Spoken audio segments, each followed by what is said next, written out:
Hey, Patrick Mahomes signed a new deal in sports. A new deal. A sport talk. Sport talk with no sports, featuring James Skrmetta. So no, we don't have football. No, we don't have sports anytime soon. But the Chiefs locked up Patrick Mahomes for a 10-year deal worth, let's see, it can't be that much, right? $503 million. The first $500 million player in sports history. Now, I had a few people ask me about this. I had a few people stop in and say, James, you're the smartest guy I know. No one knows the NFL like you. These people, I mean, look, I used to listen to Stephen A. Smith. All he wants is ethnic cleansing. He's in a whole, he's kind of.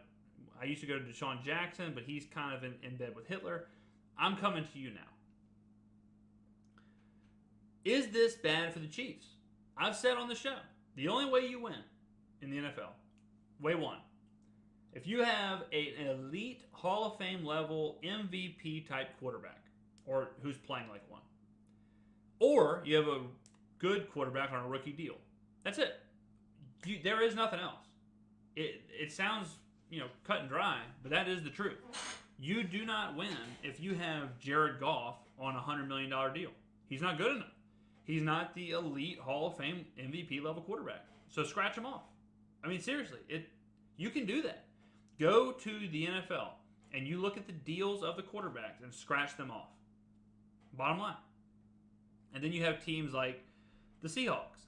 The Seahawks have Russell Wilson. In my opinion, he's a Hall of Fame MVP level elite quarterback. They can pay him now. Have they won since they paid him? No. But they're in contention. They could win. Then, like I said, you look at someone like when Brock Osweiler. When Brock Osweiler got his huge deal, scratch him off. We know he's not an MVP level quarterback. We know he's not a Hall of Fame level quarterback, but he got the big deal. See ya? Jacksonville, when they signed Nick Foles to the huge $70, $80 million deal. We know he isn't that player. See ya. Well, but he won in Philly. Was he making $80 million in Philly? No, he wasn't. There you go. Joe Flacco. Joe Flacco signs whatever $80 million, $100 million deal after winning the Super Bowl. Ravens tank. Bottom line. So will this doom the Chiefs? I feel like no. Because even though it's early, Patrick Mahomes is an MVP level quarterback, obviously. And he probably is a Hall of Fame level quarterback. We said way back when, I believe from a hotel in Dallas, on this podcast, we said Patrick Mahomes may be the greatest quarterback to ever live already. Now, some people would say that's me, just predicting the future, me just seeing things super clear, and then the rest of the nation catches up 8 months later. I'm not going to harp on that. But I think Patrick Mahomes is worth this deal because it also guarantees the Chiefs are relevant. What really, if you're an owner, more can you ask for?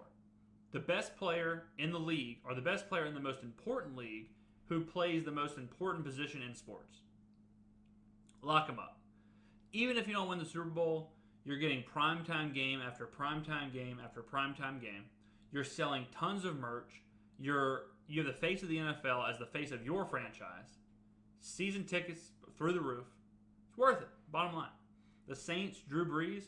People get mad all the time about the Saints signing Drew Brees to big deals or paying him $30 million a year.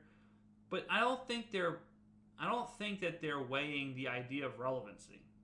Drew Brees may not be the same Drew Brees that he was 5 years ago, but he gives you a chance to win 10, 12 games a year. He gives you a chance to be in the Super Bowl because he is a Hall of Fame quarterback. In my opinion, the second best quarterback to ever live. Until Patrick Mahomes finishes his career, and then Drew Brees will probably be number 3. I'll let you fill in who the other two are. Patrick Mahomes and Drew Brees, players like that, Aaron Rodgers, Russell Wilson, they give you the ability to exist, and they give you some cushion for your fans. Fans don't want recycled players all the time, just like Drew Brees. Fans say that they don't want to pay him $30 million. I'll tell you what you really don't want, to be 8-8 with Jameis Winston as your quarterback. You don't want that. You don't want to sink into irrelevance. Patrick Mahomes' deal is a lot, but in the grand scheme of things with the NFL, well worth it. Is it well worth it to pay a baseball player $500 million? No. Why? Because no one cares about baseball. That's that simple. The NFL, or if Patrick Mahomes was a running back, Should you pay him $500 million? No. Why? Because running backs aren't that important of a position, and running backs get rotated all the time. He's playing quarterback. You got to do it. So no, I don't think that the deal kills the Chiefs. It absolutely makes it harder. It absolutely makes it harder to win now. They have to get kind of lucky. They have to be a lot better with their draft picks and their free agent. They have to find value.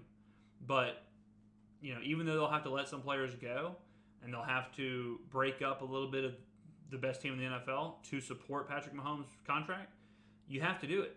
The other alternative of him walking doesn't exist. The other alternative of him doing something else, the other alternative of him playing somewhere and you rotating Chase Daniels or whoever, that's not good. So even though, you're paying him $2 every second for the next 10 years, on Sundays or Monday nights or the playoffs, I think you're willing to pay him $2 a second during the game. And to keep your team, all year long important, yeah, I think it works. And I don't blame the Chiefs at all. Very few players I would pay. Very few quarterbacks I would pay. Patrick Mahomes is absolutely one of them. 100%. Proven, got you to the Super Bowl, young, getting better. Yeah, there's an injury risk, but knowing the NFL contracts, you can always get out of stuff. So it is what it is.